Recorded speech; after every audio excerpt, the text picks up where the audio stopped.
Hey everybody, welcome to the Growing with Fishes podcast. I'm Steve. I'm Marty. I'm Vlad. This is the Growing with Fishes podcast. We do the try to do this every week. I can't promise we'll be able to get this done next week. We're gonna try. Next week's gonna be crazy because I may or may not be heading to California next week. If not, it will be the week after. But we'll talk about that later. Um, we want to thank Vlad for joining us today. Vlad Jevanovic, the guy who's invented dual root zone planting, is joining us today on the show. He's a good friend of mine, and I'd like to introduce him and just thank him for joining us today. And Hey, thanks, Steve. So yeah, I feel honored to be here. I'd like to thank the cat. I'm just teasing. Yeah, invented dual root zone. I guess I didn't really invent it, Steve. I really just mimicked nature. I saw something going on that I thought I could angle to my human advantage in my AP system.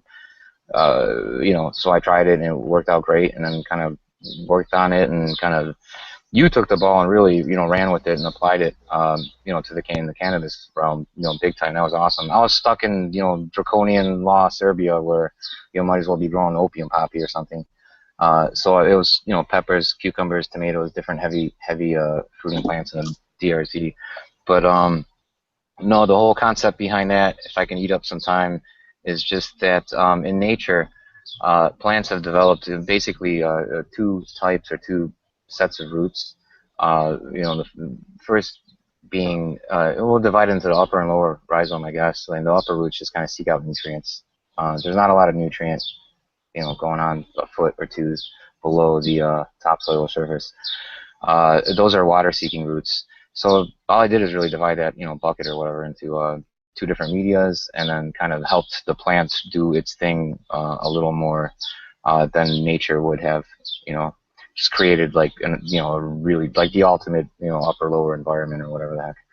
And it worked out good. It was but no one ever would have heard of it if it wasn't for people like you and others who were like, hey, this is kind of cool, and it wasn't why let's do this. And trying it out here and there, and everyone who I don't know of anyone who tried it and had it not work.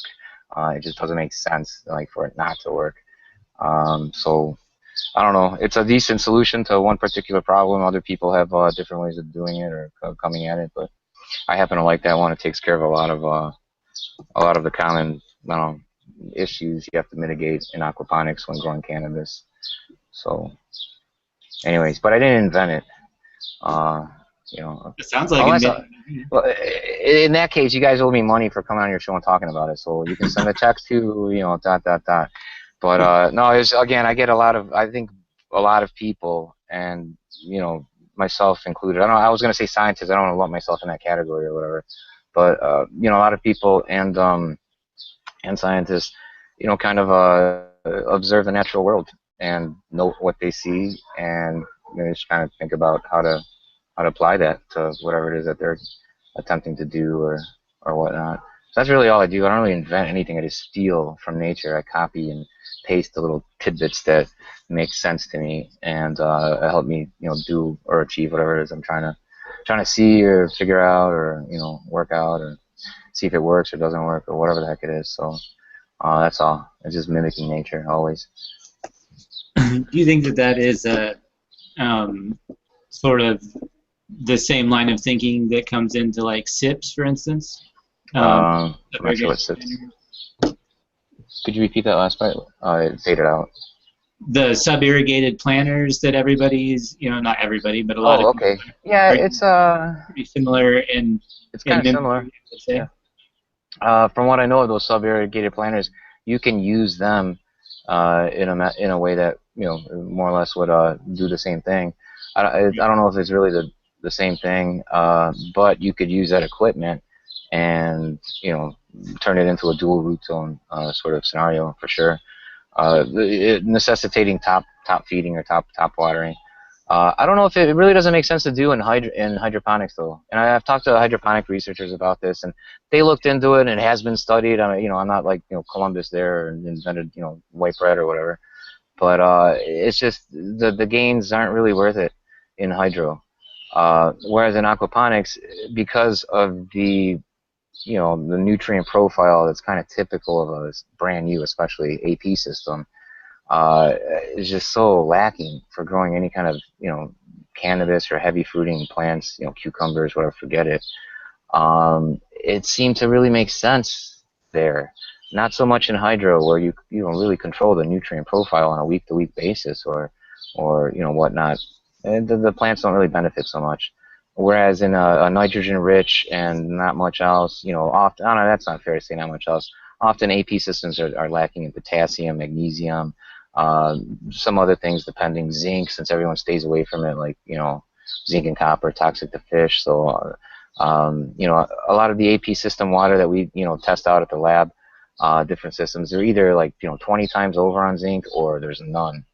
So AP is not an ideal. It's not an ideal scenario.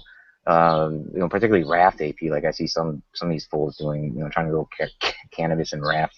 Aquaponics is, especially some of these guys you figure should certainly know better. I mean, these aren't like YouTube cowboy newbies or whatever either. So at any rate, it's just meant to mitigate some of the nutrient deficiencies basically, without contaminating your entire system water volume and having that get into the fish's water, which was fun to play with. It had a friend in Serbia who owns like the largest aquarium shop, so he let me kill tons of his fish, trying out this and that.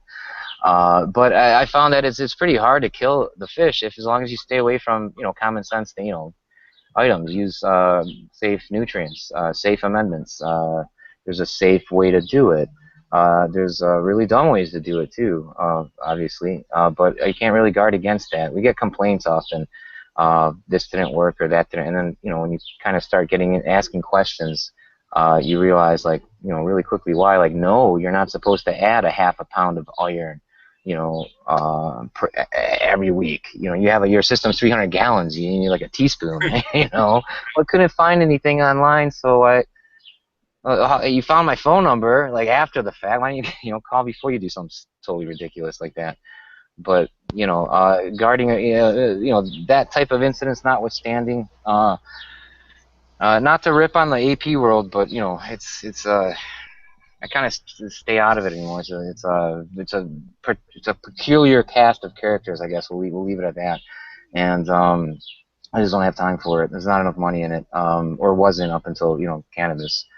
That seemed like a no-brainer. I mean, organic or clean green certifiable cannabis grown without pesticides, herbicides, using fish. We're going to try to be working with the Humboldt Sun Growers Guild and some of the other agencies out that way to have them right off the bat, which we already missed the boat on that one. The new countywide regulations were published in January. So what we'd like to do is have them an addendum or amend that to include technologies such as aquaponics or organic hydroponics. They're okay with that as long as it's outdoor grown, no artificial lights and whatnot. They're all about using the sun. And I think I think it's logical, once you explain it, most people get it. Just because aquaponic system looks visually like a hydro setup, and it looks that way because the components come from hydro, basically, but what's going on inside of one of those dual root zone grow beds or media beds, in a mature system, in a mature aquaponic system, on a microbiological level, if you look at that underneath the microscope, like we've done for years, in the lab and here and whatnot, it looks a lot more like what goes on in my organic soil garden than it does in my hydro system. So, again, the dual root zone thing just seems like a wonderful fit, a way to get around some of the problems associated with aquaponics, nutrient-wise, while at the same time staying, safe and clear of a lot of the substances people are upset about in food and cannabis growing. And I don't know, I like it. So we'll see if we can make that a truly commercial viable model, or not. So we'll see if it works. If it does, great. If it doesn't, it was a back to the drawing board kind of thing, and they can't all be singers, I guess. So far on the scale that we've been doing things, it's worked just fine, and I think Steven has been a great help working out some of the peculiarities of doing it on a really kind of big scale. So that's been fun working with Steve on that.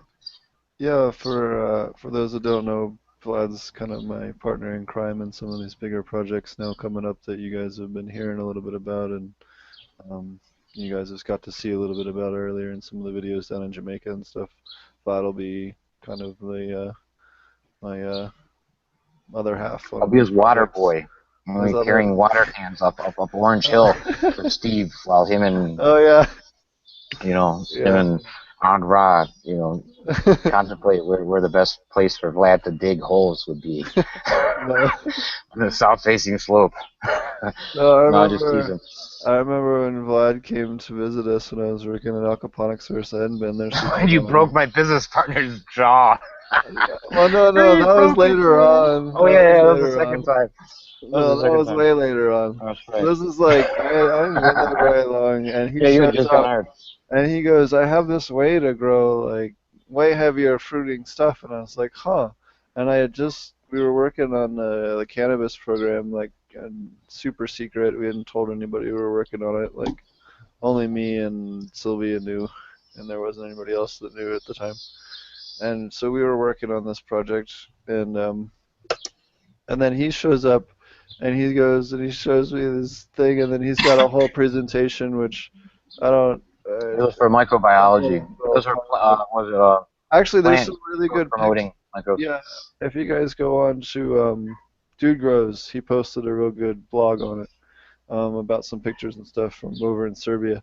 But posts this thing or his peppers that are super super heavily fruiting, his cucumbers super heavily fruiting, and I'm just like, man, you just figured out a super easy way to supplement on your fruiting flowering in cannabis. So Yeah, it was fun. I didn't want to wait yeah, like a year for the system to mature, so I'd grow lettuce for like 2 years, and then finally, like, no, screw that. I don't want to get growing right away. And we did. We grew from 8 cucumber plants over the period of 3.5 months. It's all documented on that grow log thing. I think it was like 3.5 months. 205 sellable pounds, not counting what we ate or what was crooked or whatever. So I was really stoked.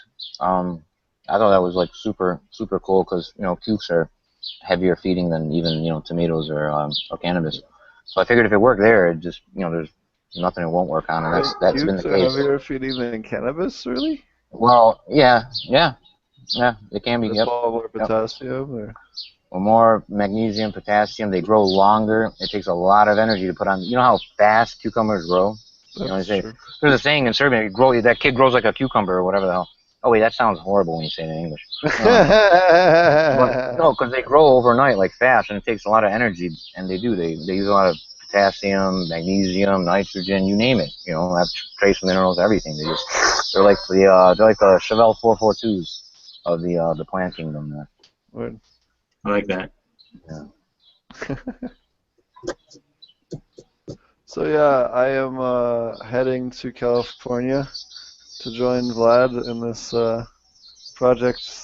list of projects out there in Humboldt area, and yeah, it'll be fun. So leaving next week or the week after, and we'll be out there, and yeah, it'll be great. So we'll be everything from there, and then we'll be back in Jamaica at some point later in the year. It's just slightly delayed from when we thought we'd be back. We thought we'd be back in about a month. It's going to take a little bit longer than we thought just to get everything together, but that's no problem. But that is everything's rolling along on as it should, just slower than we were hoping. That's all. But that's everything in Jamaica. Steve, on a kind of unrelated Jamaican note, like I don't watch TV or read the paper, and it's been like 5-6 years, so I gotta rely on other folks for information of that type. This whole Brexit, I hear Britain like left the European Union or some nonsense. Yep. Does that like affect the Jamaican economy? So being an ex-colony and all that. It actually just changed the it changed the currency value by like 1 to 2 Jamaican dollars to the U.S. dollar. So it went from Right. 124 to 125 or 126. Oh shit! Like 125 one. Oh Yeah. crap! Because when you said like 2 or 3, the U.S. dollar, I was like, oh crap, that's horrible. Like inflate. But No. When I 125, said like 2 or 3, I less meant than 1%, 100. man. Like that's No, when nothing. I said two Oh, or three bucks awesome. was 2 or 300. I meant two Yeah. or 300 Jamaican. Gotcha. That, Gotcha. that, that Oh, was oh, insane. oh, Yeah, oh, I meant yeah. 100. Well, that's Yeah. significant then. Yeah. Yeah. Yeah. Yeah. I think you meant like, oh, gee, I was like, man, that's like point something percent. That's nothing. The Serbian Yeah. economy, like the value of the dinar is hilarious, man. It goes up and down. Jesus Christ, like Ridiculous. Yeah. daily. Oh yeah, yeah, yeah. Yeah, there's no hyperinflation anymore. That was fun. Like you get your month's pay, and you can buy like 2 packs of matches with it. If you don't spend, by afternoon, it's worth nothing. It was fun. It was like worse than Argentina. I think we broke all records like ever. It was like Germany, at the end of the 20s or whatever, 30s. Wheelbarrows of money to get a loaf of bread. People just quit using money. They just quit using money and bartered. Everything was blockaded. You couldn't get antibiotics, medicine, gasoline, fuel, nothing. Everything was totally criminalized. Like the entire economy was wild. It's like the wild. It was, I don't know. I thought it was fun, but other people might not think so. I guess. It is, you know. There was the parties were never bigger or better. NATO was, the 28 or was it 28 member coalition dropping bombs for 78 days. They were bombing bridges and whatnot, so people started throwing rock concerts on bridges. I don't mean just like guys bringing out their amplifier. I mean like real organized rock concerts, like big stacks, big name bands out there. Kids were printing T-shirts with like what do you call those? The bullseye thingies on top of hats and stuff. Like whatever. They're guarding the bridges, throwing rock concerts, partying. All the cops were down in Kosovo, so you can imagine the youth had quite a time of it. No one wants to sit in bomb shelters with old folks, so they 2-3 days of that, and they're like, screw that. So it was one big party for about 78 days, and then it was cleanup time, So fun stuff. So Humboldt reminds me a lot of home. It's kind of wild up there. That should be fun too. It's been a lot of time there for sure. Yeah. It's fun place. I Interesting. like it. Yeah, interesting for sure. The ecology, first and foremost, is incredibly interesting. Mostly, I end up walking around in the woods and stuff out there, and a lot of old animal trails, Indian trails, and kind of just running around on the plateaus above the river, horseback riding, and checking traps, food, and I try to make it like tied into work, So but really, it is work, and it's enjoyable at the same time. It's nice. It's very, very peaceful. I kind of stay out of the cities for the most part, unless you have work to do or whatnot. But yeah, I like it up there. We'll see how it works out.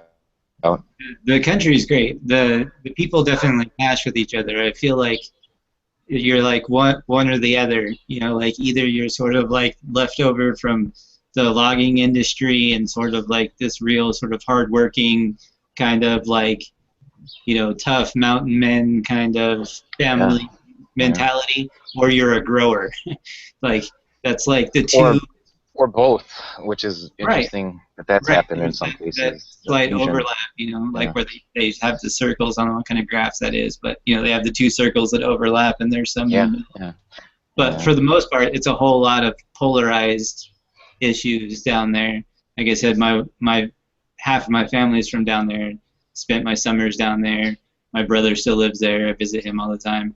So it's a weird dynamic for sure, but it's a beautiful place, and the ecology is far better than the people for sure. Yeah. Yeah. Some of the issues, particularly not just cannabis, but most political type issues do seem very polarized. Places, like even the West Coast, or Humboldt. I'm not real politically orientated, but I do notice that it's pretty drastic. And maybe even between classes of people. I do a lot of work in St. Helena, and that's wild. I mean, what you want to, geez almighty. It's way too fancy for my taste. It's almost uncomfortable at first, but just the class distinction, finance-wise, between you can tell right away who's an owner and who's doing landscaping or not to be whatever, but or doing labor of any type. It's just how it is there, and it's kind of sad to see that dichotomy. But I think money and access to capital is mostly what polarizes people politically. Again, it's just access to capital and resources. A lot of people feel cheated out of of that. So people tend to get upset after being painted into a corner further and further, longer and longer. So everything's cool as long as those violence doesn't break out. That's when it gets cruddy. When people start losing their heads over things like that. So it's all good until stuff like that happens. So it's all right. Which it does seem like with as polarized as they do. Nah, it doesn't seem like a violent place really at all. Except for, of course, if you go looking for trouble, and there are presence of trafficking groups from down south and all that. Right. But you kind of mind your, do your own thing, mind your business. And I know folks who've been out there for a long time growing, even on reservation, just never had any problems with anybody. They're there, they grow their own, they grow their food, they help their neighbors, they feed each other, help out, and do their thing, and that's it. Like, they don't really get bothered, but they don't go looking for trouble, which is typically hard drugs and or prostitution. Seems like or women in general. And some of those places seem to be the object of much conflict, much silly, like 5th grade schoolyard type conflict too. A lot of it's so avoidable and right. unnecessary. But anyway, I think there's a lot of a lot of it is ego driven between locals in terms of that also, and then people start nitpicking at each other, and then it escalates to where people can't agree to disagree on any particular level. And and then they want to involve somebody else in it and try to sort of form teams or different aspects. Camps. So and then they try to squeeze people out. There's a whole lot of different things that happen down there that are not good, and there's a lot of them that are great because you have that safety in numbers. You have so many people doing that down there that if you do sort of stick to your own and mind your business and take care of what you say you're going to take care of, for the most part, everybody's going to leave you alone. So I definitely agree with that, and I think that the ego-driven part is the part that you have to. It's probably the hardest part to stay out of. Also, as a just as somebody existing down there, like it can pull you in just like anything else. It can be very, very grammar school like, and you can feel painted into a corner by that too. You have to deal with them to a certain extent, and if you bring in outsiders to, like, say, trim or different things like that, that can bring in its own sort of issues. So I think that you get a lot of transients and people that are coming in to work that definitely people have some legitimate concerns about. But I definitely feel like if they were more accepting of the industry in general, then more people that just lived in the area would be able to do that same trimming work without being hassled on a daily basis or any of those other things that happen that we all know happen during trim season. So I definitely think that there's a balance there that maintains itself to a certain extent in that area just because of there's so many people there that are doing it that they can't possibly get all of them, and to a certain extent give up. Like they go for who they want to go for, and who will fund their police departments, and who will bring in sort of the raw cash that your mom and pop shop isn't going to have on hand. You can grow 600 plants and still not really have necessarily a lot on hand for them to be able to bust and turned into funds. But when you start getting super big and you start having a lot of cash on hand, that's when you start becoming a target. And so I definitely think that it allows for a safe environment for people to do exactly what you said, which is grow their food, grow their medicine, share it with their friends, and live sort of that, more interactive lifestyle with both your environment and your community, and hopefully not get bothered. So hopefully legalization doesn't change that like it's changed it in some other areas.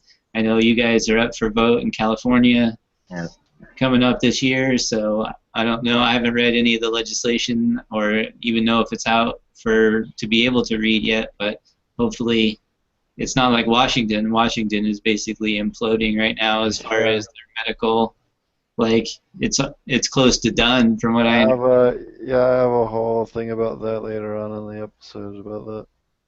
Yeah, so I haven't read a lot about it other than just I have some friends in Washington that have posted a lot about it and are done. They didn't renew theirs. They have no interest in it. Basically, it's not worth it. There's not really anything they can do, so they just go recreational and back underground. Go. They don't want to be.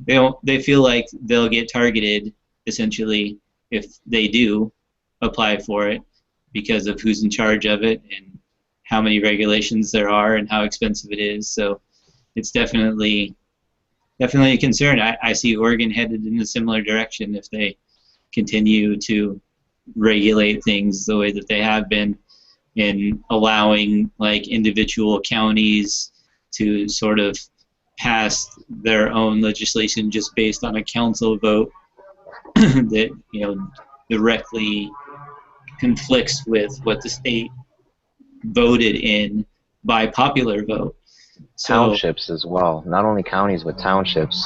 Right. I have a friend who's a vocal proponent up in Washington in his little township, and they have one of, I guess they call it a not in our town or whatever the heck kind of program, and a township can decide all on their own that there's nothing you can do about it, like you say, and there's like a 5 or 7 person council that basically decides, and it's just kind of ridiculous. I think state law, I suppose, says one thing, and I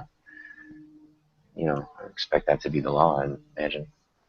Right, and so just to give you an example, here in Jackson County, last year, my entire outdoor aquaponics grow cost me about $20, which was the fish food and the power to run the pump. And that was basically everything else was just supplemented with red worm tea and my own waste here that I had. So, fruits, vegetables, stuff like that cost me $20. My card cost me $200, and my doctor's visit cost me $200. So that was it. And now this year, Jackson County has figured out a way to basically force anybody who wants to grow outside to have to apply for a non-compliance something or other, because they passed legislation that said you can't grow outdoors in like urban residential areas. So even though like my backyard is like up against a wetland and there's like, I don't know if you've seen my videos or anything, but I have a neighbor on one side and a neighbor on the other side. It really only affects 2 people, and it's probably I think I have a 1/4 acre lot, and so I have plenty of room to be able to grow. But because of where I am zoned specifically, urban residential or in rural residential areas, you're limited. But here I can't grow outside without the permit, and that's basically just because of like smell ordinances and neighbors complaining about people having grows.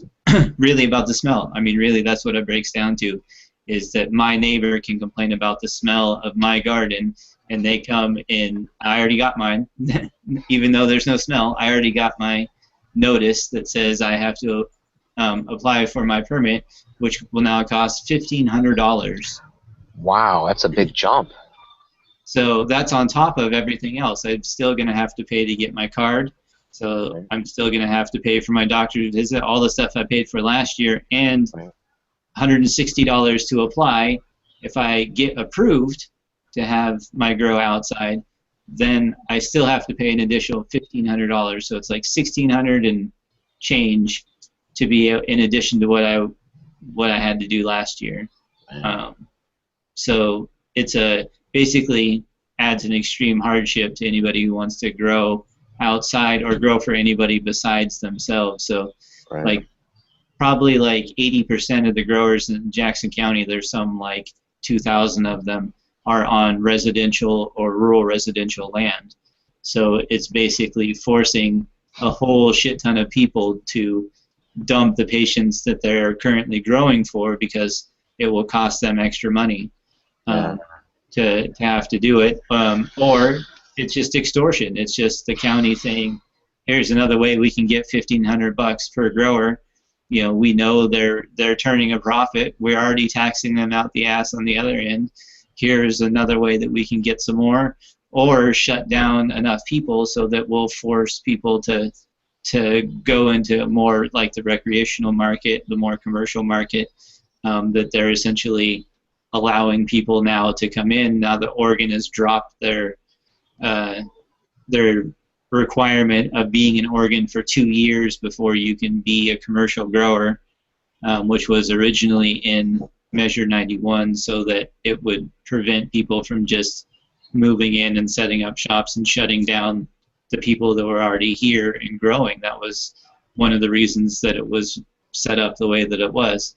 And so now that that's already been passed, and they have lifted that since Measure 91.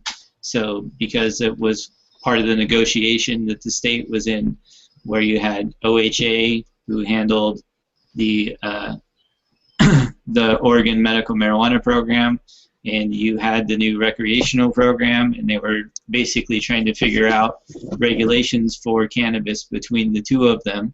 And in part of that negotiation, they wanted to lift that because the recreational market represented, you know, an opportunity. They wanted people to move to Oregon. They wanted people to invest and bring their money, essentially, is what it came down to. That was, you know, I guess part of the financial appeal to some of the people that supported legalization, was they wanted tax money. That was really what they wanted. I guess, you know, I understand it. I really do, from a business standpoint. Absolutely, but not rampant taxation is ridiculous. Like in California, they're talking about taxing square footage of people's grow space now. The county, not the state, certain counties. And the price has been set. It's not set, but I mean, it's the one that has been floated around and then got knocked down, and it's going back to, they're going to refandangle the you know, proposed bill. $35 a square foot for, you know, outside grows, for, you know, taxes, county tax. Yeah, so they should just call that, it's a county tax. I mean, that's a, you know, they call it some sort of like I think it's non-compliance permit, which basically they say that I'm out of compliance growing outside in my residential neighborhood. My neighbor is residential. He's got a freaking field in his backyard of like corn and all kinds of other stuff, but they say that it's now labeled as a farm use product, or a farm use.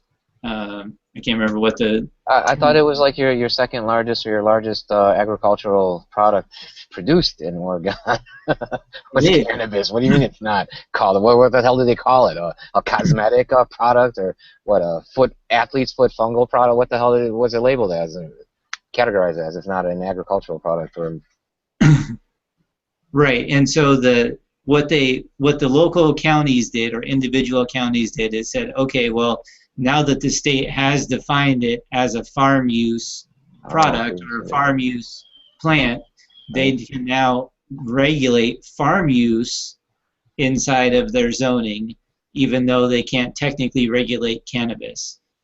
Okay, so wouldn't that then force, you know, couldn't the cannabis folks then force all their neighbors who grow, you know, corn or have a garden, be dickheads about it, and just, you know, see where that leads? If, you know, if the city or county is going to be asked, you know, just, okay, fine, we'll play by your rules then, but we're going to play ball either way. We will follow your rules, but play we will. So, you know, sometimes that tends to work after a period of time with a smaller, you know, institution like a city government or county government. You can do those type of things, but it takes people being coordinated and not having a head, you know, guy at the front. No, it's just like a grassroots sort of horizontal power structure sort of thing, where you just inundate them with things like that and follow through, and get some some lawyers who have some activist streaks. They're pretty easy to find, and go from there. But yeah, you can't really do that with bigger cities, counties, and whatnot. But some of these smaller-ish towns and whatnot, it's be a pain. If enough people are a pain in the ass, like, eventually they give up. So I've seen that happen a lot of times.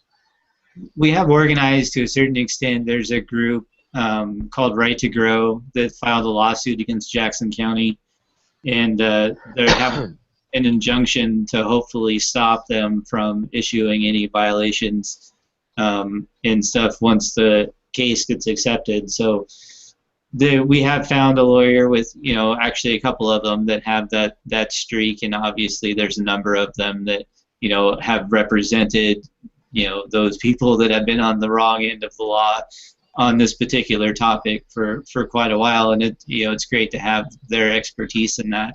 And it's probably unfortunate that they've had as much work in the industry as they've had, but they do call on that, and I think that we are going to have the case accepted. Our injunction eventually will get accepted, and they won't be able to do that. But you do have a vacuum now where, like even myself, I grew for 2 other patients that I essentially had to tell them, I can't grow plants for you. Even when I get my permit, I'm still only limited to 10.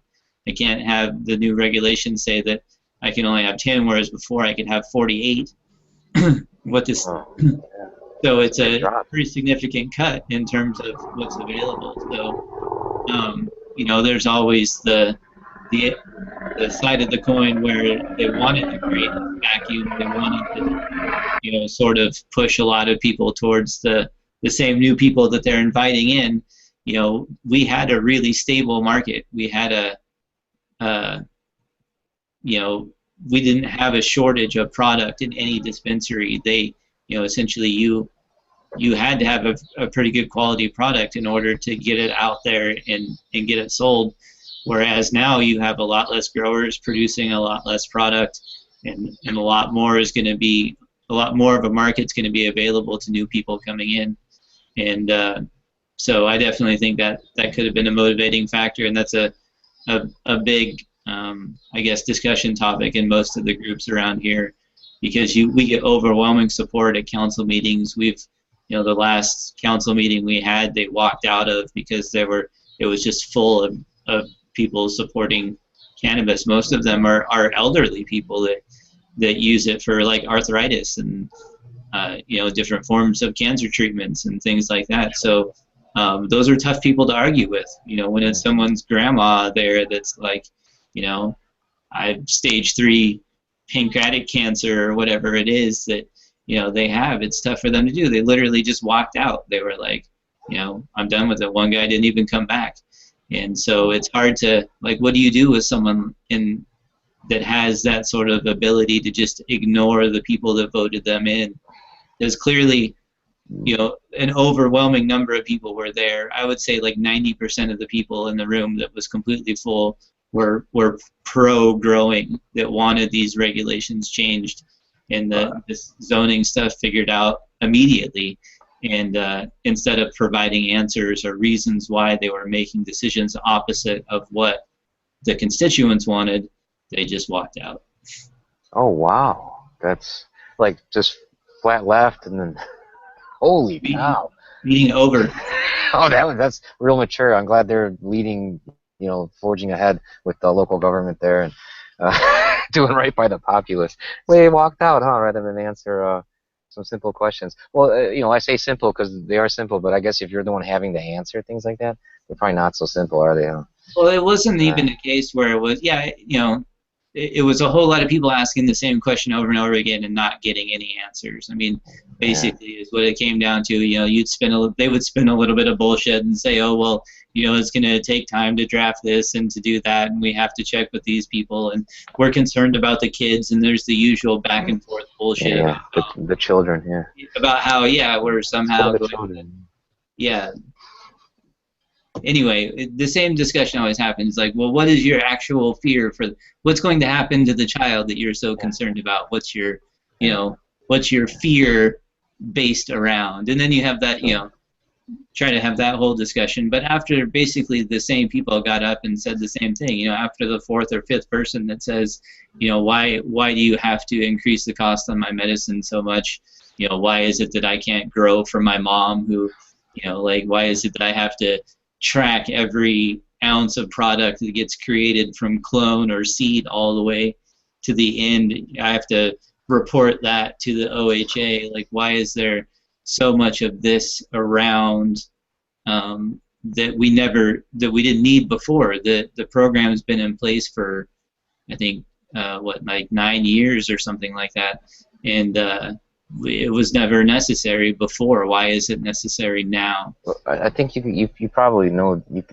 I mean, you know the answer to that, right? I mean, I have no idea what's going on in your area, but I've heard this story 100,000 times before, and I think I already know what's going on, but I'd rather hear it from you. Yeah, I think that's why they walked out, though. Like, once it's the fourth or fifth person, like, once you've not had the same, not been able to talk about the same thing 4 or 5 times, you just, what else can you do?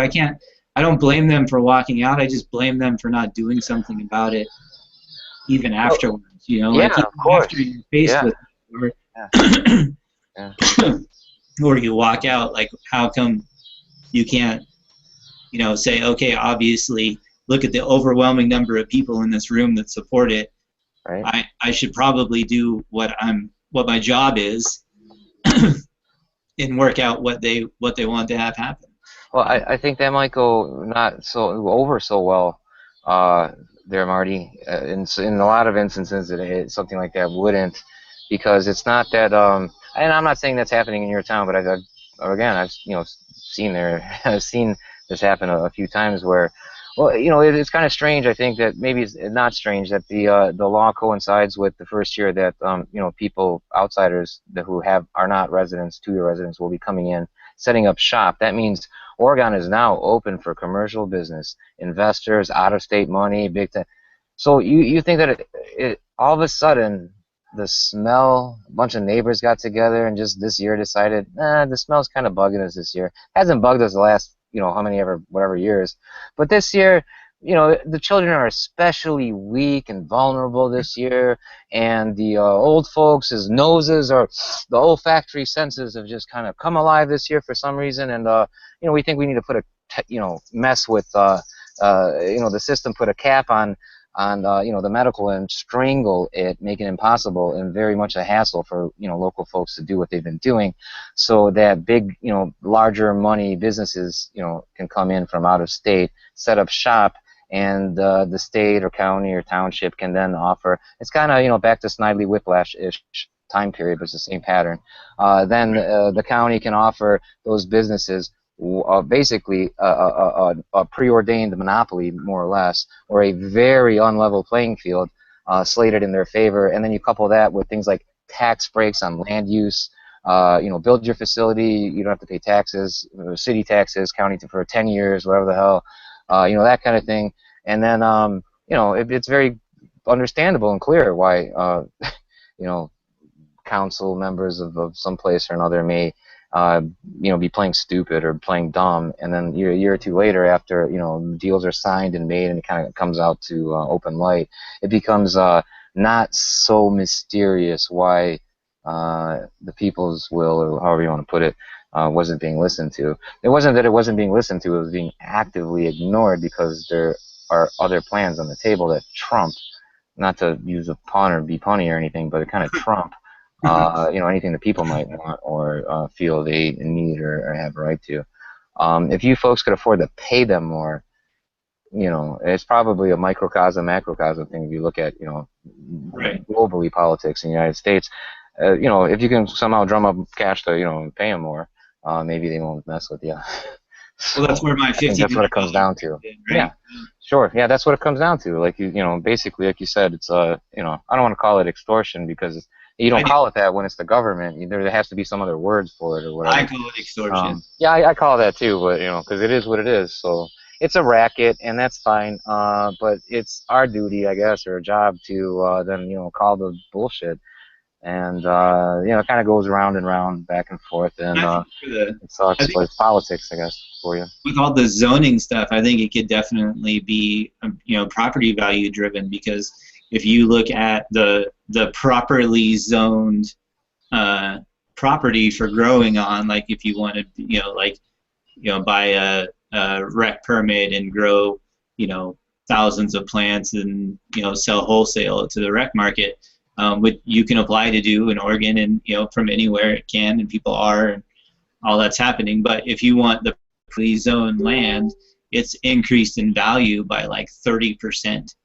And wow. Obviously, if you already own a large chunk of that land, and you know that there's going to be people coming here looking to buy up land specifically to grow cannabis, and you can pretty much eliminate a large portion of the county to be able to grow in. There's, if I was coming in with a whole bunch of investor money and buying up land, I can guarantee you I wouldn't buy anything that was zoned residential, regardless of whether or not I felt like it was fair or just, or like it should be that way. I would still, I would still make the decision to buy the EFU or industrial zone land to start with. Oh, I'm sure. Yeah, I'm sure.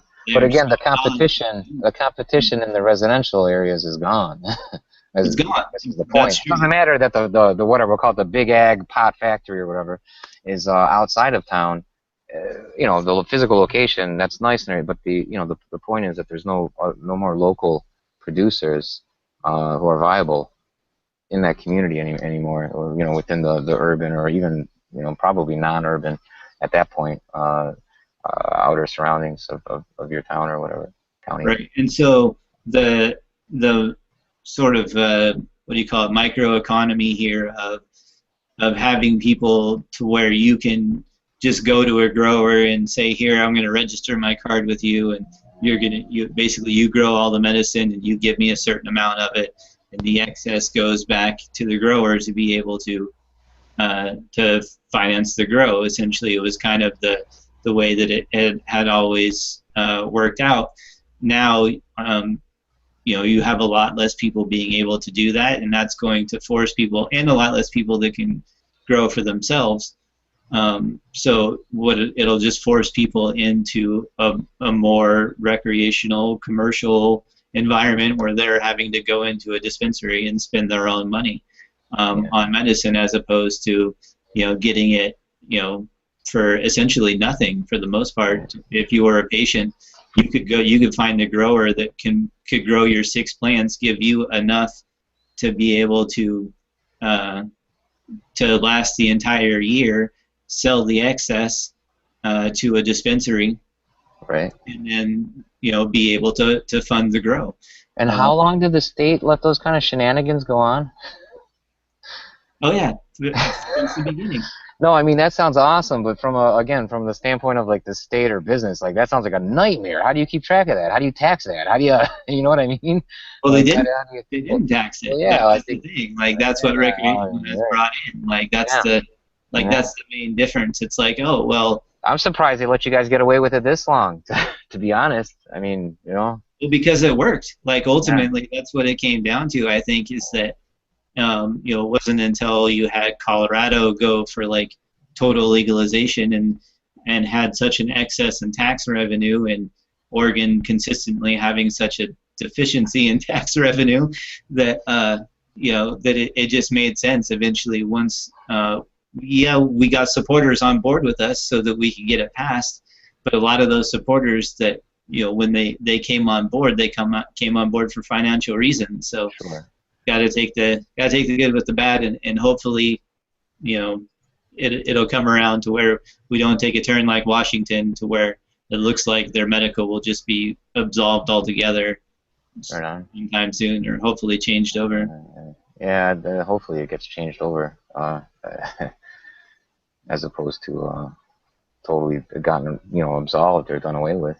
Is that correct? Or really thinking about doing that? So actually, I was going to bring this up in the news section, but since we're talking about it now, Washington State patients might lose their medical cannabis status temporarily. There's an article in the Seattle Weekly. Apparently, the DOH, Department of Health, really fucked up royally, and they're not ready to reissue the next round of permits or whatever. Damn. So. Hey Marty, let me ask you. I'm sorry, Steve. How many, like on a yearly basis, you might not know or whatever, but like how many tourists come through Oregon or Oregon?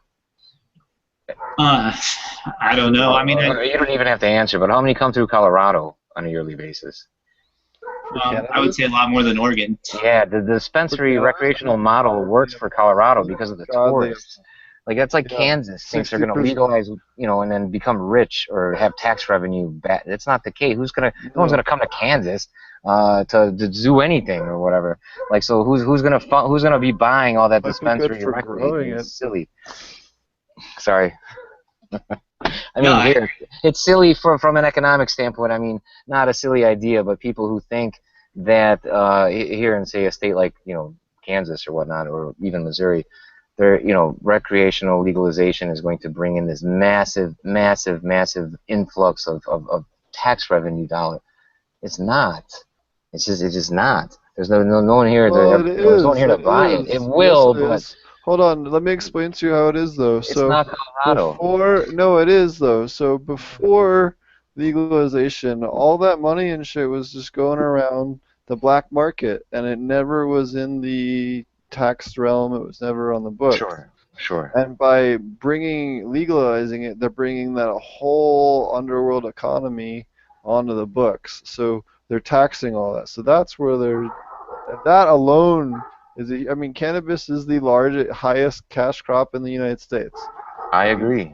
Hands down. I agree with nothing else so far. So that's why when they say the tax revenue, that's where they're saying it's coming from. Oh, I get it, Steve, but you get people, talking it up as if every state had what Colorado has. The rocky nature, the tourists, it's just not realistic. People here are talking about the numbers, being on par with like Colorado and whatnot, and looking at what Colorado did, and it's great, and we should look to Colorado, absolutely, and not just with the rec and everything surrounding it, the studies, the long-term studies with school usage amongst high school kids and so forth, which has actually shown that it's gone down slightly, but cannabis usage amongst school kids and high school kids has actually gone down in Colorado.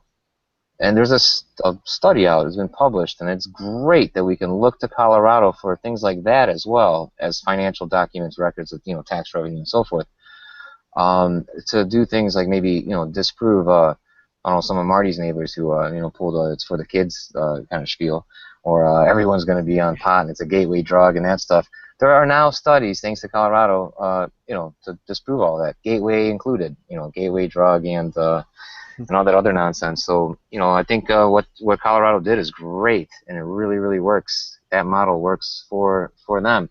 But Steve, what I'm afraid of happening, and it sounds to me like it is happening here and there, or has the potential to, is they're going to tax cannabis right back into the underground economy, and they're going to. It's futile. You can't tax it to death because then you're going to lose all those taxes. It's just going to go right back underground. Well, yeah, but it doesn't make sense to bleed it dry. The price plummets, though. I mean, cannabis in Colorado has dropped 30% since legalization. Good. Good for consumers, but not for growers. Right? Yeah. But that's bound to happen, Steve. It's the price had to go down. It was high to begin with, and I'm sure Colorado went through saturation of everyone and their brothers coming in from outside, wanting to set up shop, get growing, and so forth. And then a lot of people fell off. They just couldn't cut it. At first, anyone who can grow could cut it because there was a big shortfall of product and material. Remember the lines outside dispensaries and whatnot. But pretty soon, legalization day. I waited in line in the snow on January 1st. Nice. Waited for 9 hours. this lady in front of us was like 80 years old. She was just like, yeah. She was so happy. And then she waited like 2 hours, and then they saw she was like 100 years old, so they came and got her and let her go ahead of the line, which was really cool. Oh, that was nice of everyone. Good. Yeah. Cool, man. She wouldn't have lasted the 9 hours, that's for sure. Alcoholics wouldn't do that shit, I'm just saying. Yeah, that's you true. don't have to. You never seen that at a sporting event. Yeah. Yeah. But I get fuck that old lady and her drink. You gotta wait like the rest of us. Yeah. Yeah, your goddamn gin.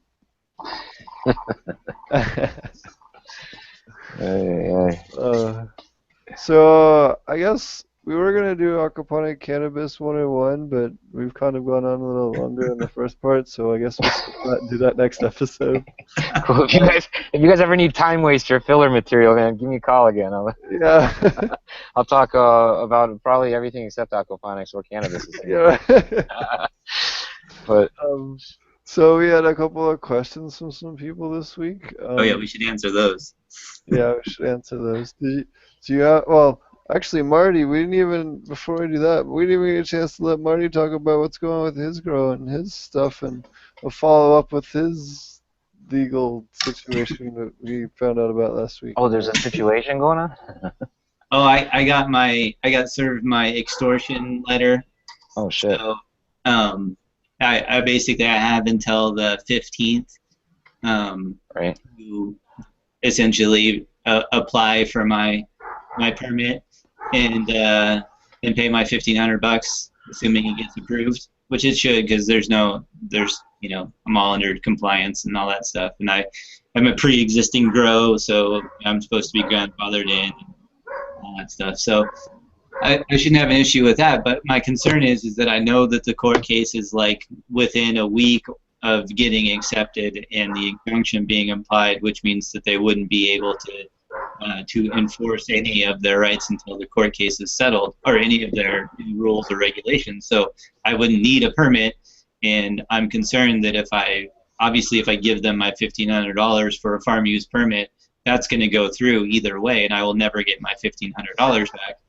So, that's kind of I'm in a little bit of a waiting game right now, and what I did is I applied with a letter from the lawyer that we had drawn up that said, here's the application, but we want to wait until the court case is settled. I think he put a date on it, like the court case is settled, or, like 45 days from now. Cool, so there's a time limit. They can't keep you in limbo forever, right? Right, well, basically, and also not have to pay the $1,500. So that basically it's a signed statement saying that we're willing to pay the $1,500 if we have to, but we know that if we give up the $1,500 now, that we're not going to be able to get it back. Cool. So that'll at least buy us time, and they'll have to reply to that and figure it out. And so otherwise, I'm sure on the 16th they'll show up here with my $5,000 fine or whatever it is. It's pretty hefty. I forget what the exact number is, but and then they'll tear my plants out of the ground. Oh, so. Damn. Well, I wish you well with that. Hopefully, it works out the way you need and want it to. Yeah, I think either way, I'll basically I'm fortunate enough that I can figure out a way to get $1,500 in cash and pay them off if I absolutely have to. I mean, obviously, just to grow my 10 plants is still makes sense. I'll be able to produce plenty off of that 10 plants to cover the cost in the long run. So, otherwise I'm forced to run indoors, and, that just doesn't produce the same quantity. Obviously, quality is still fine, and I have an indoor setup that I run, but during outdoor season, it makes a lot more sense to grow and flower my 10 plants outside because it's free power, right? Absolutely. So, so I'm pretty excited for that. I got, I think pretty close to 3 pounds off of my just regular aquaponics setup last year. I didn't have dual root zone or anything. It was basically just a fairly mature about 2-year-old aquaponics system. So it produced beyond my expectations, just some great stuff. So Awesome. hopefully I'll be able to duplicate that this year, and I'm basically feeding all the, doing all the same stuff except for with the homemade castings for my dual root zone, and feeding my worm tea into the dual root zone as opposed to just into the tank. So yeah, it's going well. I'm growing. I've been measuring the plants, and they're growing about 4 inches a day. Oh, wow. Right now, so getting some pretty good growth. Dosed them with some mammoth pea and some stuff from the tea lab, which I'll see if I can see. That was the inoculant I was telling you about, Steve. That had for silica. It was some sort of microbial to help silica availability. Silica become more available. Huh. You ever heard of that? No, it's different. Actually, Vlad's a much better person to ask on microbes. Yeah. The microbe question, that's much more up his alley. Yeah, there's pretty much some microbe or another that'll solubilize just about anything out there, from phosphorus to even silica. Silica's a tough one, but yeah, I know there are there's certainly microbes out there that rather specialize in taking carbon from inorganic sources as opposed to organic sources. So they're kind of they're different microbes than we would typically find in our AP systems with fish effluent or otherwise organic nutrients. But oh yeah, there's certainly microbes out there that'll do that, and then some. So probably something in the streptomyces. They'll do a lot of digesting of organic matter and solubilizing phosphates and phosphorus. So yeah, cool, man. I'm a big believer in using silica and silicates and in any kind of growing. Yeah, for sure. Steve's talked about it quite a bit too, and so Steve, I just sent you a message with a picture of it. You can check it out and see. Cool. It's from Tea Lab, which is actually there in Humboldt. Where did you send the message? On Facebook. Okay. Yeah, it doesn't say what microbe they use, but send it. So it says it uses Bacillus mycoides. Mycoides, yeah, Bacillus mycoides. Mycoides. It says mycoides. Stimulate the systemic acquired resistance and produce natural growth hormones. Cool.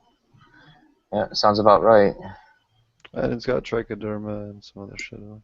Cool. So anyway, I added that to. I harvested a whole bunch of horsetail fern from my parents' place there in my family's place in Happy Camp. Actually, it just grows everywhere there. So I cut down a few bags of it, set up some horsetail fern ferments, and added some of that to it, and pretty excited for being able to start. I started feeding that maybe like 3 days ago, and they really seem to like it. They, like I said, they've been pushing like 4 inches a day. The outdoor ones have, so it's been great. Nice. And you're just top feeding the compost tea and the silica solubilizers and all that goodness. Yeah. So that I'm just I'm fermenting the horsetail separately, and then I mix it together right before I feed it. So I have my normal red worm tea that I make just from the red worm bin that I keep separate from the aquaponic system, and that's what gets all the banana peels and all the fruit waste from the kitchen that I would otherwise just throw away, and then make essentially the worm juice and then the tea out of that, and then mix the two together and feed them both at the same time into the dual root zone. Awesome. So that's what I've been working on, Steve. Not really much. Probably the horsetail is probably about the only project that I've really been working on too much. Other than that, just kind of tracking growth and taking pictures, starting to pop flowers in the indoor, so that's always fun. The first little ones to come out. So yeah. Other than that, it's been working well. My son's beans that he talked me into letting him plant these. They're like bush beans in around where I like had some clones set up, and they like just took over. They like exploded, and so I have like he's all excited now because he just harvested his first beans that he grew all by himself. He was pretty excited. Oh, nice. And so that was real fun, except for now that like where I was supposed to do clones is now completely covered with clones. So, well, he's having a blast, I'm sure. So it's worth it in the long run. Yeah, for sure. I guess. So I spent the better part of the afternoon yesterday like trying to sort out which ones I wanted to keep because it was just covered. There's no way I could keep all of them in there. So I went through, picked out some of the stragglers and transplanted a couple of them to outside and moved some stuff around. So that's been pretty much it for me in terms of garden stuff. I know, Steve, you were breaking down your garden last time we talked, right?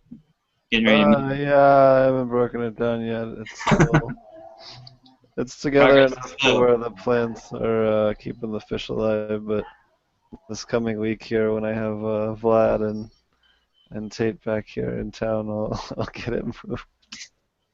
Oh, I'm down for helping him move plants and fish and whatnot around. It's Washing media is the one thing like I try to like squeeze out of. Oh no, it's all it's all used, so there's nothing. Awesome. Everything's potted. There's no media that's loose in the system. It's easy. Cool. He told you, man, water boy, hauling cans of water up the south side of Orange Hills. No, that's what the Jamaicans are. No, I'm teasing, man. Hey, listen, I'm getting called inside. I think we're awake, and probably gonna go see what's going on in there. If in a minute or so. Well, definitely thank you for joining us. Yeah, it was a lot of fun. Thanks for having me. The one question I wanted to ask while we still had you here was we had a person ask on the can I use 10% iron lignin sulfate, which is which is called 10% iron LS, which is not something that I had heard of before or been exposed to too much, and I know that you know much more about it, and I wanted to ask you about that before we. Again, I mean, I can't really attest to its fish safeness at all, but the thing that looking at that product, the thing that kind of irked me about it was all the sulfur that it would come with. 10% iron at the cost of 8% sulfur as well. Might be all right. Might not be all right for some people's systems. I'd say try it out. If everyone should have like a breeding tank and a couple extra little, whatever, 10, 15 gallon tanks for quarantine or whatever the heck. Dose it. Figure out the amount you would need a dose for your whatever 2 to 3 ppm or whatever your target is for iron, and then just dose a fish tank with it and observe the fish. Really, sometimes you can't really Google anything, and when people ask me, sometimes I have to go and do it and try to kill some fish, and then come back and tell them this is what happened. Here's the LD50. Here's the mean at which 50% of them started dying, or I couldn't kill any of them. Go for it. Sometimes you just have to try these things and see how it pans out. Now, don't go dumping into a commercial system where if it goes awry, you're going to suffer financially. But try it out on a smaller scale and see what happens. But it seems like theoretically, it seems like it should be. My question is that how long compared to a chelated, like a DTPA or whatever, would that be available? Probably not long. As FE2 compared to FE3? Because it seemed to me, looking at it, like it would be available much shorter period of time. Correct me if I'm wrong. Yeah, looking at the molecule itself and the way in which this ligand will chelate metallic ions. Most any acid will, like citric acid will, and I think there's a company or two that has some type of funny product, iron product using citric. It's a horrible chelate. It works and it's natural, but it's not really viable at aquaponic pHs anyways. And we're trying to farm bacteria. we don't really want citric acid, which is antimicrobial, even beyond the pH. Citrate buildup.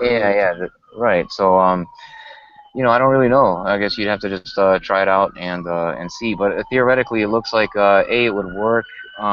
B, you're right. It's a much weaker chelating bond than some of the synthetics, like EDDHA, which is probably my favorite, most expensive one. But again, works in a vast array of pH ranges.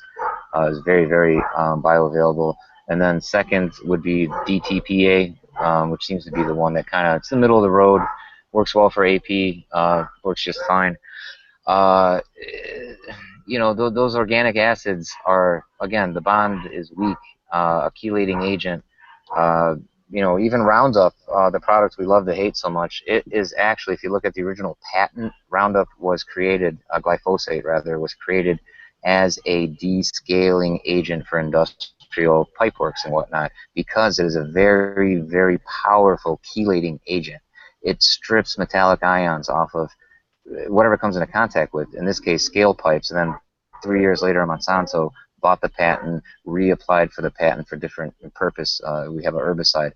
The way they found out it was an herbicide was where they would have to dump this descaling agent and nothing would grow. Like Jersey, or I think it was Jersey where they first noticed, or PA. Anytime they would dump this glyphosate descaling agent, nothing grew. So they started looking into, people started looking into why. Monsanto knew why, because the mechanism by which glyphosate kills plants is the same mechanism by which it kills bacteria, fungi, probably us, or at least our the gut flora. It strips life essential metallic trace minerals and elements from that organism, gut flora, or that microbe, or that plant. And that plant or living thing can no longer then, process. It can no longer biologically function and create certain enzymes and so forth, and leads to death. So there's a very, very strong chelating agent. All right. So something like lignin, like wood pulp and leftover wood pulp, lignin sulfate, citric acid, different organic acids. They don't really work as effectively. They cannot hold on to that Fe2. They can't keep it from transitioning when it comes into contact with oxygen and pH, such as our systems are. It wants to redox right into Fe3, which, as you noted, is useless. So you want a good, strong chelating agent. And as we get into the organic or natural realm, those bonds just get weaker. Now I kind of have I'm working on this thing now, and I don't know if I'm supposed to talk about it or not, but it's basically using some low molecular weight acids created by microbes as a chelating agent. And the problem well, not really a problem, but the issue we're having is, again, staying power. You can chelate things pretty easily, but and you can also you can redox Fe3 to Fe2 and all that, but getting it to stay there is the trick, and getting it to stay there without the use of non-OMRI approved synthetic chelates, such as the ones that are commonly used today, which we mentioned: EDTA, DTPA, EDDHA, the big three. Those are all synthetic chelates. They work well, but they preclude you from obtaining any sort of organic, labeling for your products if you use those synthetic chelates. So it would be quite useful for a company to come up with a decent iron supplement product that's chelated naturally or safely, but is effective. That's kind of like the trick, right? We'd all want that, but so far, DTPA, man, I'd probably stick with DTPA or just go back to regular old iron sulfate. It's cheaper. Just use a little bit more, like the old timey hydro guys did. That's what they used before chelates. Ferrous iron sulfide, ferrous iron sulfate. Those still work today. I don't know. We're kind of stuck on chelates because economically they're more they're more efficient and it takes less, so it takes less money. But unless you're running some kind of whatever 5-acre greenhouse with production numbers to hit and just go ahead and use iron sulfate. Stay within OMRI bounds, fish safe, whatever. But the lignin sulfate, I'd have to look at how much it costs to buy, as opposed to a big 50-pound bag of iron sulfate, which is really cheap, and see what's worth it. That's what I would look at probably if I were that gentleman. I don't know what size system he has. If it's a home system, you can probably afford to play around a little more. But if it's a commercial system and you don't know, don't use it. Try to find out first. Use it in a small tank, whatever, like we touched upon earlier. See if it, kills your fish or not or whatever. Try it again. Get a buddy to duplicate your results if you can. That's always helpful. And then, go for it. But don't wreck your commercial system over, thinking you're going to save a couple dollars, using, some new, chelate product or whatever. When I used to work in my previous job at Ponics Source, we used to get a call maybe once every month or two with someone that just had no idea about a nutrient, had a commercial system, and then just read something online about hydro or something, and just or they have it in their hand, they're right above it, and they call you just to make sure. And, all that was at least a once every month or two call. And I know that you've handled a bunch of similar ones too. Goodness gracious. Of people that just haven't a clue, and you're just like, how did you get to How did you even, the commercial system that's this far along, and then no one had ever explained like basic nutrient balance or some of the really simple stuff. Yeah, or even like simpler than that. What do you mean I have to raise my pH? I thought this was supposed to be easy. And what do you mean? What's pH? What acid base react? What the hell are you talking about? Yeah. Like, oh crap, you have a 50,000 plant system? Like how? I wouldn't entrust you with a drawing of a fish in a plant, let alone a commercial system. Like, geez almighty, never heard of pH. Never. Yeah. I just unfortunately had to field those calls, which is why I don't field them anymore. It just got really, at least really they're cool. entertaining. Yeah, at first maybe, but no, thank you. I'll read the service techs, printouts at the, you know what I'm talking about. The computer tech guys, they have the best service calls that you can laugh at. I don't even. Yeah. So no, I'll read about it online. When I used to do IT, we had a lady come in with her, broken cup holder CD tray. Oh yeah, the CD tray. Yeah. Or the keyboard doesn't work anymore, and it's because they cleaned it, and you get to ask them questions. It turns out they soaked it in the dishwasher. Tub. Yeah, or something silly like that. You're like, oh, geez, that's my. Or the guy who was in the building, the power went out, which they found out at the end of the call, but his computer wasn't working. It was like a half-hour call, and finally the guy gets to the power cable and asks him to go check it. He's like, oh, I can't. It's real dark in here. The power went out like an hour ago. So you're like, how do you, like I'm not even explaining it. So yeah, those are fun calls to read about, Steve, but not when you get like 4 of them or whatever the hell a week. It's ridiculous, man. I can't spend 2 hours on the phone with I'm gonna start getting mean and stuff, and it's bad business and everything. But man, that's some good I don't want ones. to say retard or anything, but retard. Someone call and tell me that their plants were dying because they used window cleaner to kill aphids because they read it online. Come on, yeah. I read online about a kid who or a lady who dried her kid in the microwave. So I'm not gonna, geez almighty, people, use your heads for. This is the absolute best one, and I shit you not. I had someone. This was when I was working in Boulder. I had a kid from CU come over to me and ask me with a straight face, "Hey, I read online you can feed your baby fish by jerking off into the tank and feeding them that way. Is that true?" And my beta just had babies. And I was like, well, I asked him if he was seriously asking me that question or if he was just fucking with me. Because I really could not honestly believe you're like, yes, but you have to do it like 20 times a day because otherwise the fish, they don't have enough to, there's not enough protein. You have to get a helper. You got like 15 to 20 times a day. Yeah. You don't mess with them anymore. You just like mess with those people, seriously. Like, it's just like, I don't have tolerance. You got a train going on your fish tank. Oh man. Oh, Jesus. Hey, this is a Pacific Northwest kind of question maybe. Do you guys have any girls up there who use menstrual blood for plant nutrients? Because I actually met, I met a gaggle of women who apparently they use their menstrual blood. And I got the impression that it was maybe like a big thing because there were like 4 of them, and it was I met them all at once. It was like the 4 of them together, and they were all like. So I thought, holy cow, it's like probably this big, thing out here or whatever. I shouldn't, make fun of it or whatever. Oh, it's a new. Oh, good. So I probably ran into like 4 women. You just ran into like 4 actually. That's probably what happened. Yeah. Oh, geez. Oh man. Hey guys, I gotta get going out for real. I Okay. think I have some baby duties All coming right. my way, Well, which I thank you so really happen to much. like actually. Thank Yeah, you so thanks much for for having joining me, us. man. I It hope was to have you fun. on again soon. Yeah, me too. We gotta get you hooked up with a generator, some electricity, and then internet Yeah. up in Humboldt, so you can do this, continue to do this show. Yeah. Otherwise, might be offline for a few weeks. Yeah. So we'll You see. and Marty will be sending smoke signals. Growing with fishes, smoke signals Yeah. version. It'll be like the Wild North. To just occasionally get these video uploads when I get into town. I'll have to Yeah. like read messages to his girlfriend and shit too. Be like, Yeah. "You Yeah. bitch." Just sending my crows with the little message on them.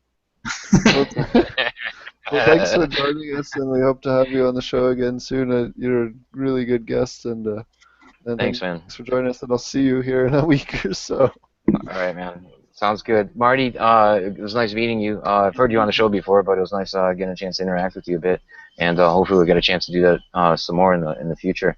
And you guys have a good night, and we'll I guess we'll talk to you guys later. Yeah, Cool. enjoy your Thanks. baby time. All right, thank you. Bye bye. Bye. Bye. Thank you. We'll finish up the questions here and stuff, and then we'll wrap things up unless you really got to run there, Marty. No, that Or at sounds least good. wanted to finish up the What else questions you at the got? very least. So we had a question. Was curious if you could use borax as pH down adjuster. Do you have any recommendations on how to adjust your how to adjust your phone with natural methods? I'm assuming he meant pH and it auto corrected. um, um, so for boric acid is generally going to raise your pH a little bit. So I wouldn't use it for that purpose. Also, you'd only want a ppm level of like 1 to 1.5 max on the high end for your boron, so you really wouldn't want to use it for that purpose. I would go with phosphoric acid, or you could always cut it with some RO water, which I don't normally recommend, but you can use as a last resort, or rainwater, or mainly I like phosphoric acid. There's a few other ways. Do you have any opinion on that one? I mean, I use phosphoric acid to lower pH on the regular, which obviously is not, you know, I don't think that's like the natural way, I suppose, that he's looking for. I've heard the different things like the crushed egg shells and oyster shells and things like that can buffer pH and sort of like adjust it, but I don't know that there's anything that I've found that's been, and I guess probably because I haven't really looked for it. Like I don't have a problem dosing a small amount of phosphoric acid into my tank, a little bit at a time, and maintaining it that way. But so I guess in terms of that, those are pretty much the only two things that I've heard that change pH are the eggshells and oyster shells. So that's pretty much the only two I can think of. Cool. So the next question was, I'd like to hear more about crayfish too. Which species are best, and why is their waste different from the fish? I used to teach a whole invert class and stuff like that. If you guys want, I'll do like a whole episode where I'll go over like a couple of different species that are good inverts to get, consider if you're looking to get started and all that. I'll roll that into it. Maybe we'll do that next episode along with the 101. Yeah, that's cool because I actually need to start researching that a little bit too because I have another the opposite shelf right now. I still have to build out what's another system. I have the 2 barrel tanks I was thinking about putting crayfish in, and so that'd be good to be able to, for me to be able to talk about that stuff too. So I don't know what I'm going to put in it yet. I might just fill it up with fish too, but I was thinking about doing something a little bit different, and there was another one I was thinking about doing. I can't remember what it was now. What are the blue ones? Are they crayfish or are they something else? Those are crayfish, yeah. Yeah. Like They're actually more expensive than I thought, though. Like if you're just looking to order some. Yeah, although you can get them in bulk when they're little, a lot cheaper. Um, they're also easy to breed. They just have to be like 2 years old, 3 years old to get them to start breeding for the blue ones. But yeah, we'll cover a bunch of those. I'm also a huge fan of vampire crabs.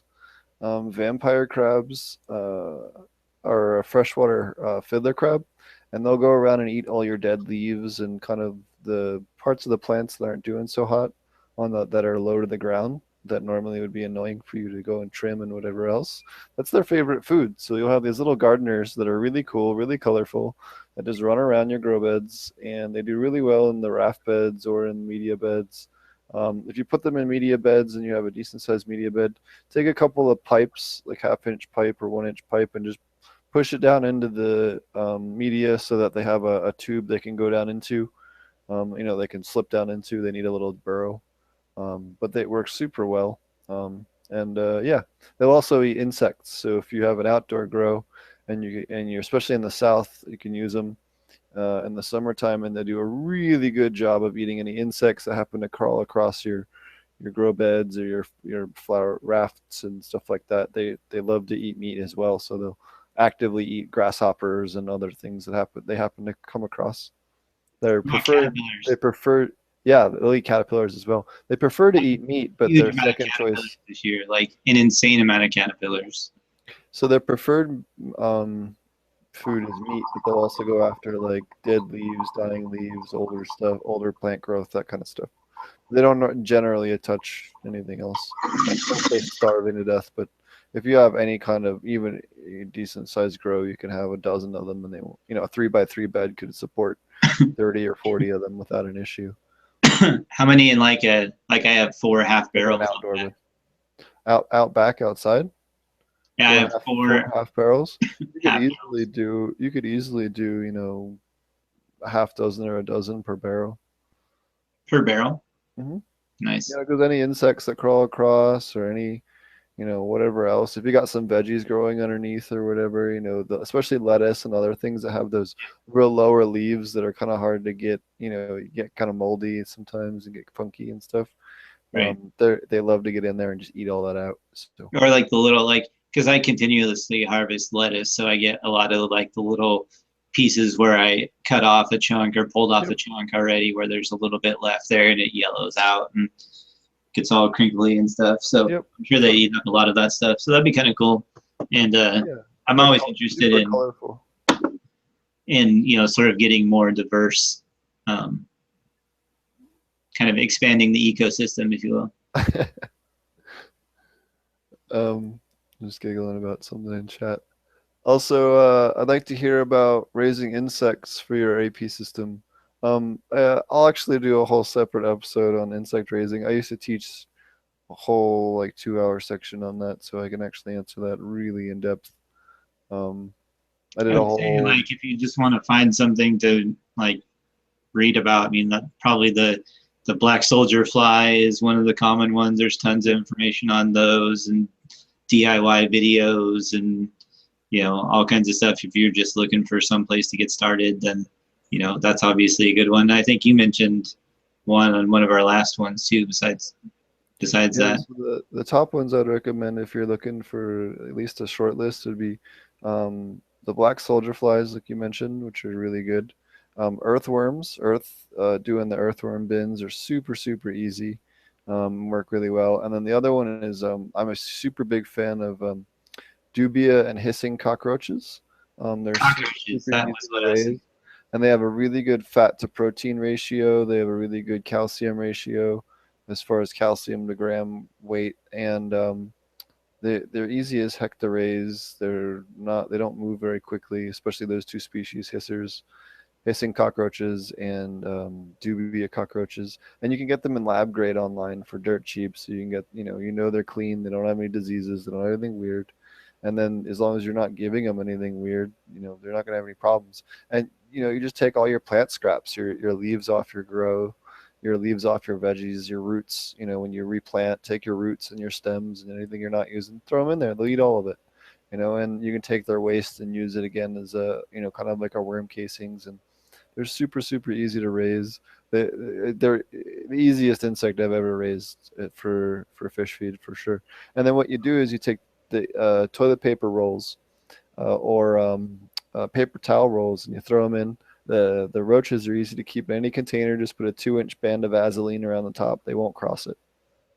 Don't need a lid. And put your paper towel rolls in there, and then when they crawl inside, take them out, dump them into a Ziploc bag, seal the top, throw them in a freezer for half an hour, stuns them or freezes them, kills them, and then dump them into your fish tank and let the fish eat them. And then you don't have to deal with anything crawling, anything live in your greenhouse, and they're super easy to raise. They're free once you get the initial colony. You just got to keep them warm. They like to be about 88 degrees plus minus. So cool. That's what I would recommend for the insects. But yeah, we'll go into that real in depth in a different episode where I can get into that a lot more, and we'll go over. That's a good short list, I think. Yeah, we have a great list for shows for sure. Another one was I was checking the GH in my tank and it is way high. What is your opinion of water softener pillows from API? Need to drop the levels a bit. I'm actually not familiar. The GH, is that general hardness? Is that what he's talking about? Right? Yep.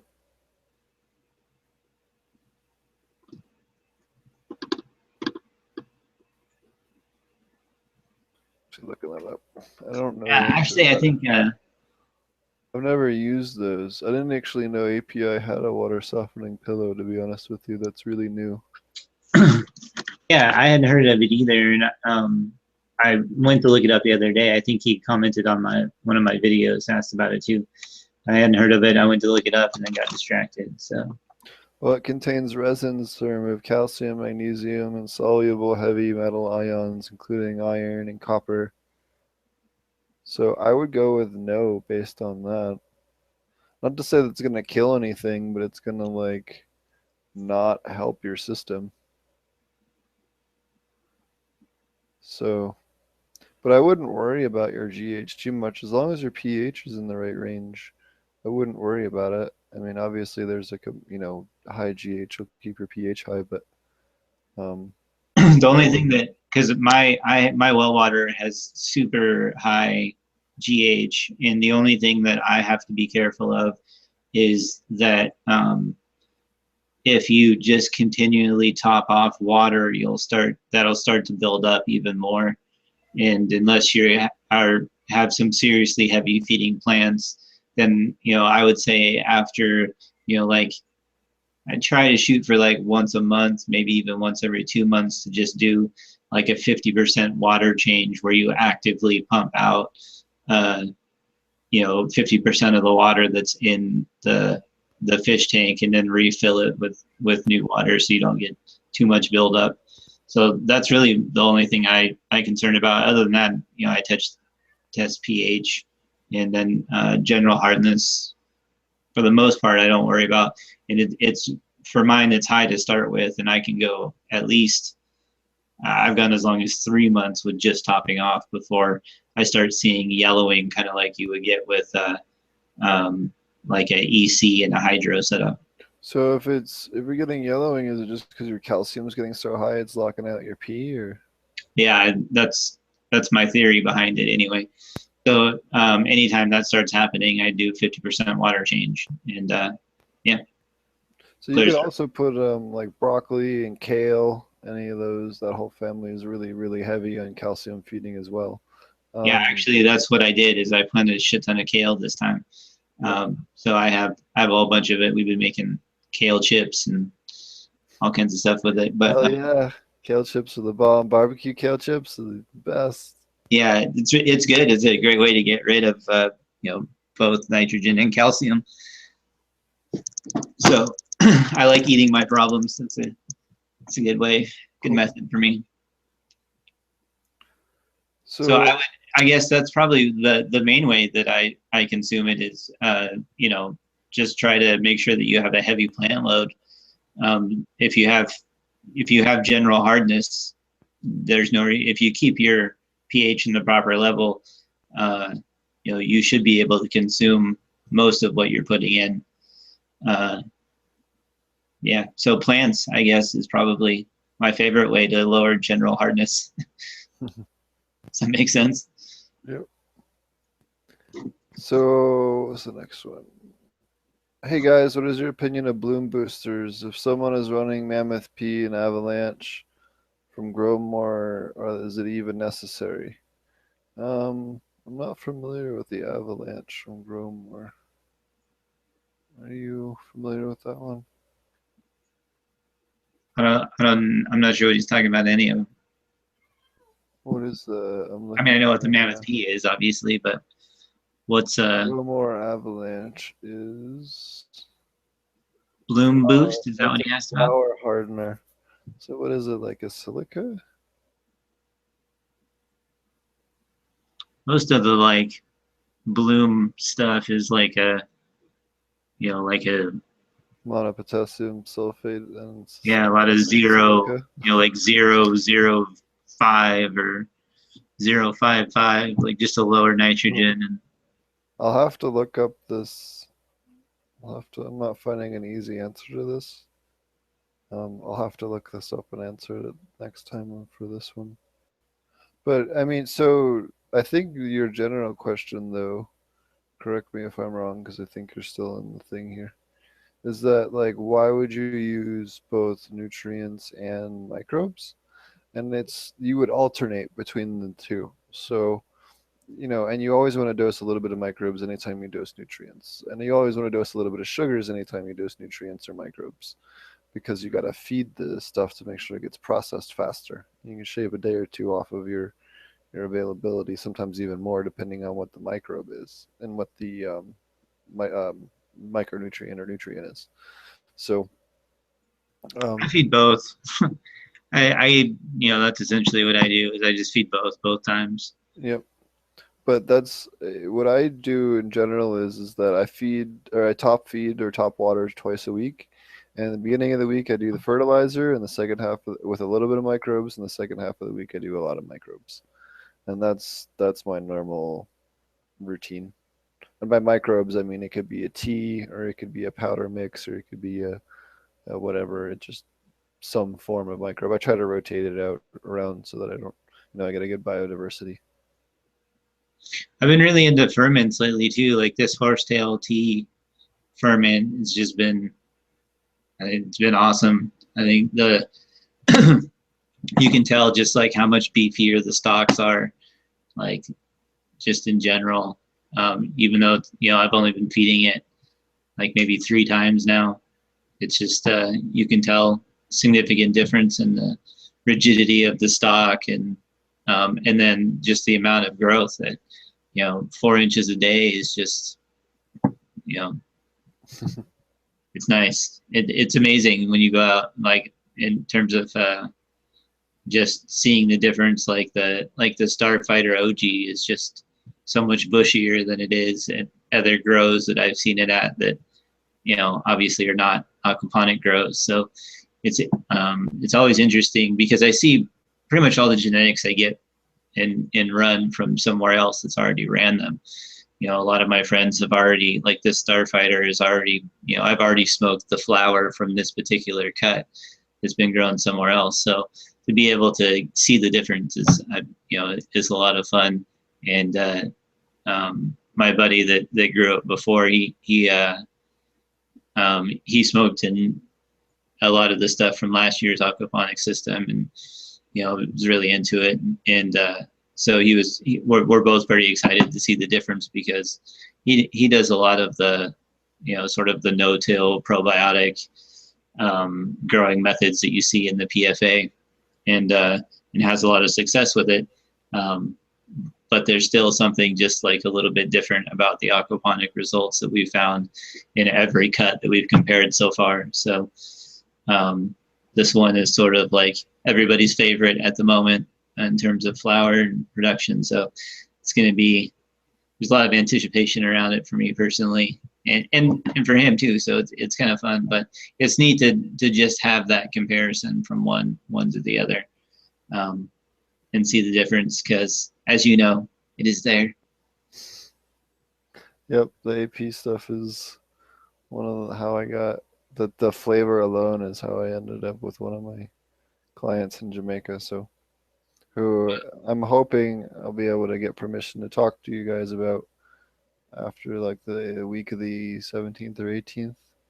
I have a next big meeting with them, and hopefully we'll be able to tell you guys who that's with and have a big announcement on that because I'm itching to tell you guys who that's involving and where it is and everything else down there, and I can't yet, and I really want to. Um, so only a handful of people know that I trust that won't go blabbering. Um, so for Can I Use, we touched on earlier the iron lignin sulfate. Um, Another person asked, and this is just off of Reddit, but it was a good question. A lot of people try to do their home cycling with ammonia. They read that you can just use any hardware or stored ammonia. Um, you don't want to use one that's lemon flavored. The lemon flavor is one of two things: either lemongrass additive, which is very antimicrobial, or a limonene, which is a terpene, which is also extremely antimicrobial, which is what's in like pine sol and all that stuff. So you don't want to use either one of those in an aquaponic system; it'll crash your microbes. You can, and you also don't want to use ammonium hydroxide; it'll spike your pH. You always want to use ammonium chloride for cycling if you're going to go with an off the shelf liquid or powder. Just use pine sol. Yeah. But on the same note, that's where some of your terpene isolation came from before the current cannabis terpene isolation craze. I do all my cloning in Roundup too. It's always super effective. Oh yeah, actually, if you guys go onto the old aquaponic source forums, back when I used to work there was a customer that had their outdoor aquaponic system oversprayed by one of the sprayers with glyphosate, which is Roundup, and it turned all the plants white. The whole top half of the plant just looks ivory white. It's really screwed up, but there's pictures of it over there if you look at it up on their search feature or whatever. The other nutrient we had in the Can I Use was langbonite. Langbonite is potassium magnesium sulfate. We actually mentioned this back in I think it was the potassium episode or magnesium episode. I forget. But yeah, that's a really good one to use. One of my favorite. It's a real good way to add potassium, magnesium, and sulfur all at the same time. It's fish safe unless you go totally insane with it. So that's a good one. Some other. Did you have any other Can I Use this week? If not, I'm going to move on into the news articles real quick. No, I don't think so. Okay, so I wanted to make a mention this. There's an article about it on Huffington Post, and then I had bumped into some people at an industry thing here not too long ago, and happened to become privy to this, and I wanted to mention. I'm not going to name companies, but I am going to mention. There's anyone that most of the companies that you guys use that are smaller or smaller-ish, or region wide, or just in the West, or even in just grocery store chain cannabis specific nutrient lines, have offers from Scott's Miracle Grow right now. Like pretty insane offers, and who knows who's going to take them or not. I don't know of anyone who's taken them or anyone that's not yet. But they are throwing an ungodly amount of money. And with that being said, that might be something that might be an indicator of what's going to happen here with the DEA soon. Why is Scott's and Monsanto and Miracle Grow all of a sudden trying to make this crazy grab for the home grow market and the nutrients in the home grow market, as well as the commercial end? All of a sudden, like the last 2 or 3 months, all of a sudden they're trying to snap up everything. It's like they know something the rest of us don't. So I did want to make sure that everyone was aware of that and bring that up, because it's if you're in the industry right now, it's at least in the nutrient stuff end, it's kind of crazy, some of the rumors that are going around right now. But I won't get into some of those. This weekend is Chalice Festival in California. If y'all are out there, go check that out. Big hash festival. Pretty dope. Um, Australia is beginning cannabis trials in New South Wales for children that are really sick, which is really cool. It's good to see them making progress down there. They legalized a couple months ago. Um, Cannabis is beginning its first U.S. Skin cancer trials for melanoma in the United States. Um, this is another great one, and I'll just read this because this is too fucking funny. So this kid called the cops in Australia because he was furious because he came home from school and his dad had burned all of his weed. He had a bunch of weed plants had hidden and was growing, and then he came home and his dad was burning it, and he was like super pissed off, so he called the cops and basically just like exploded on the cops on the phone about how his dad burned all of his weed, even though it's still illegal as far as that kid's concerned. So that was pretty dumb. There was an article out this week in the Scientific American about how seniors that use medical marijuana use 40% fewer prescription drugs than those that don't. So it can be a great way to help solve a big part of this prescription drug problem. Is over on Scientific American. Like I said, man, a lot of the people that showed up that were concerned about, the regulations and growing were people that were senior citizens using it for medicine, and that was, way more affordable than prescription drugs for things like, arthritis and, different types of like muscle pain, and everybody had all kinds of and obviously the wide variety of different things that you can treat with it much more effectively than you can pharmaceuticals. So I would say they were, of the 90% of the crowd that was there that was pro grower, I would say probably close to half of that was elderly. So it's a big market. Big market for sure. I missed a question earlier. We had a question in chat. Do you put the languinite, do you put it in soil, in the water, or in a tea? And you can put it either directly in the water. Most of them are pretty highly soluble, or you can put it in the soil. Either one's fine. Azomite has to be in the soil layer. Azomite is a much slower availability and a lower availability than a lot of other additives. Same with any of your glacial rock dusts and stuff are just real low. It takes them a long time to become available. So those you want to put in either in a tea where your microbes can really pound on them and start working on them, or you want to put them in the soil layer, where they're going to be available a lot longer and have a longer exposure to the microbes, ideally. Okay. So this is my last one, and I was gonna do a new segment this week, but I'm gonna ditch it because we're going on a little long. I wanted to get on this topic because this pissed me the fuck off, and I thought it was really wrong, and I wanted to bitch about it for a minute. Jamaica is thinking about putting kiosks right at the airport where people can buy weed right when they get off the plane, or right on the docks where the cruise ships come in, which are the two big places that their money comes into the island,